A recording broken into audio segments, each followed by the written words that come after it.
Нийслэлийн ардчилсан эмэгтэйчүүдийн холбооны тэргуунд нэр дэвшигч Яндангийн цацрал туяа эмэгтэйчүүд эргээр манлайлан уриатагаар мөрийн хөтөлбөрөөр боловсруулан ажиллаж байна.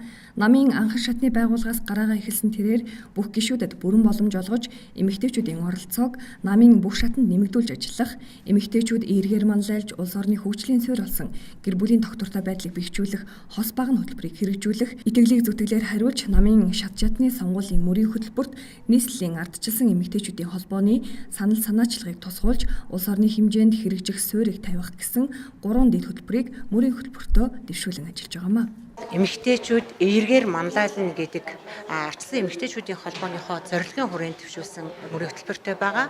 За мөрийн хөтөлбөрийн маань хүрээнд хамгийн гол чухал нь юу вэ гэвэл бүх гишүүдийг анхан шатнаас нь үнэлж дүгнж гишүүдийг бүрэн үйл ажиллагаанд оролцох боломж болцоогоор хангаж тэдний санаачлагыг тусгаж ажиллана гэдэг юм мөрийн хөтөлбөрт байгаа.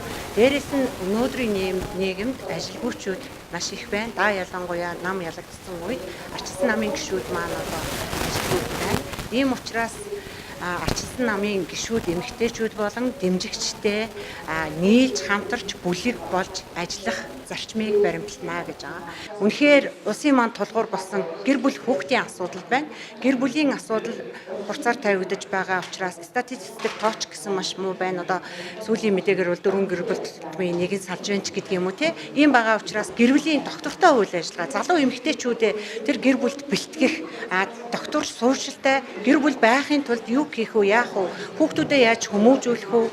Бусдаас юг сурах вэ гэдгийг энэ тал дээр бас голчилж ажиллаж явъя гэдэг мөрийн хөтөлбөр дэвшүүлсэн. Нийслэлийн ардчилсан эмэгтэйчүүдийн холбооны тэргуунд нэр дэвшигч цацрал туяа нь нийслэлийн иргэдийн төлөөлөгчдийн хурлын төлөөлөгчөөр ажиллаж байгаа бөгөөд нийслэл хотод тулгамдж буй асуудалд сөрөг хүчний хүчтэй дуу хоолой болон ажиллаж байгаамаа.